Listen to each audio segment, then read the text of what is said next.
In some areas of the country, a lot of stores are starting to open up again. Restaurants are starting to open up. That will happen even more in additional areas over the next few weeks, regardless of what the doctors say. And we know that a lot of these restaurants are going to be grappling with the fact that they need to socially distance. And so they're going to limit how many people are in their dining rooms, which means that you'd expect that in a lot of these restaurants, it's going to be sort of weird eating there. The servers are going to be in their masks. There's not going to be a lot of people there. Or does it mean that? Because one restaurant, the Inn at Little Washington, has come up with an alternative, and that is putting fully dressed mannequins to fill in all of the seats that aren't being used. Yes, fully dressed mannequins. And apparently, the chef who majored in drama in college has been working with Shirlington Signature Theater to get the faux humans costumed in 1940s era garb. Servers will be instructed to pour them wine and to ask them about their evening. So they will not just be sitting there as decorations. They will be part of the fun, part of the show. JR, thoughts? Well, first of all, this is I saw some of the pictures before we did this, and this is thoroughly frightening. It's nightmare-inducing.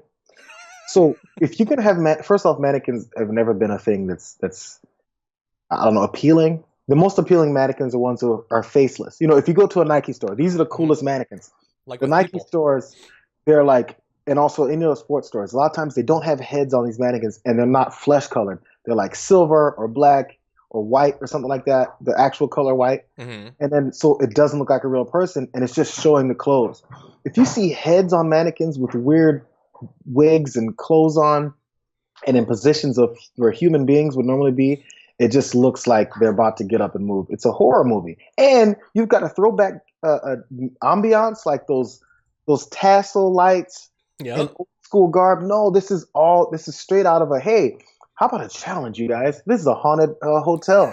Come in, sit in the middle of the night, and see how long you can make it. This is a reality show. Like they put hidden cameras up and nightlight vision cameras, so people can sit there and you can see how scared they get at about 2, 3 a.m.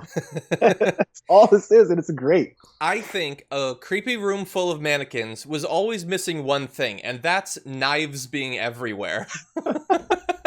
And wine to dull the senses. So, I don't think it's naturally as scary if you wanted to put them there.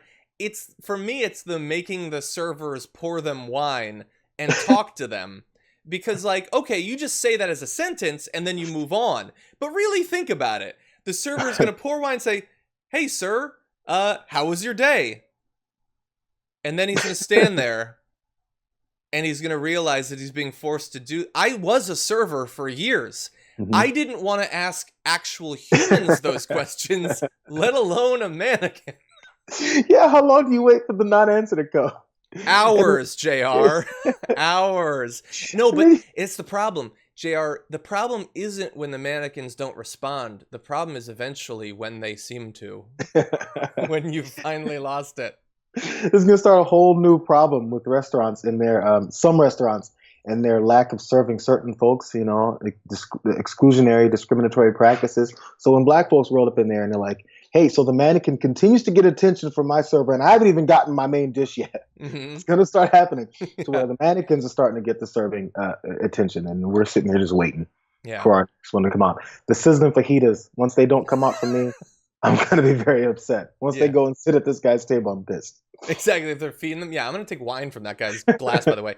Totally. I want to read one more statement from the chef, Patrick O'Connell. Said, "I think it would do people a world of good to reduce their anxiety level when they come out to a place which is still unaffected. Because if you watch your television, you think that there isn't such a place under a bubble." And I think that's a great point. I mean, like, you want to find a place that's unaffected, and who wouldn't think that when surrounded by creepy mannequins, that nothing has changed? Also, there's a message from Chuck E. Cheese saying, "Hey, that's our thing.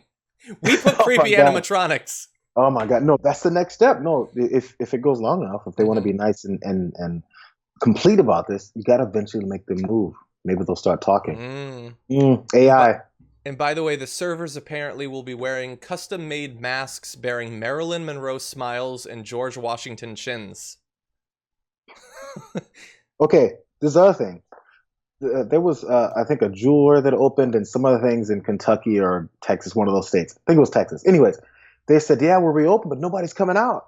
So there's still going to be the fear for many people to go out, even under normal circumstances, once things reopen. So if you start slapping mannequins in there, I think that's going to be an extra limitation on people wanting to go visit your establishment. Maybe. That's all. I just saw a comment from Mark Jackson who says, "Room full of stiffs." Yeah, very good. Look, obviously it's funny. They're getting a little bit dragged online. People saying it's creepy, but it's been a very rough time for restaurants. You need to get people back in. As you say, just because you reopen doesn't mean people will come. I think people will come to see how creepy it is. It's like not necessarily a bad idea in terms of getting butts in the seats. Well, they're getting media attention for it, I see, right? That's true. How often do we do news on the Inn at Little Washington in Washington, Virginia? So anyway, if you are involved in that restaurant, if you are the chef, I'd love to try it. Just fly me out. Let me eat it. Not soon, but at some point, I would like to try that out.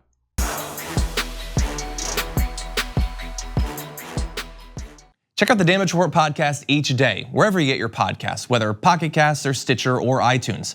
You can join me as I give you the news and stories you want, with a range of co-hosts and interview guests jumping in on the fun each day. Again, that's the Damage Report, wherever you get your podcasts. And if you get them at iTunes, don't forget to rate and review. Sometimes I'll read them live on the show.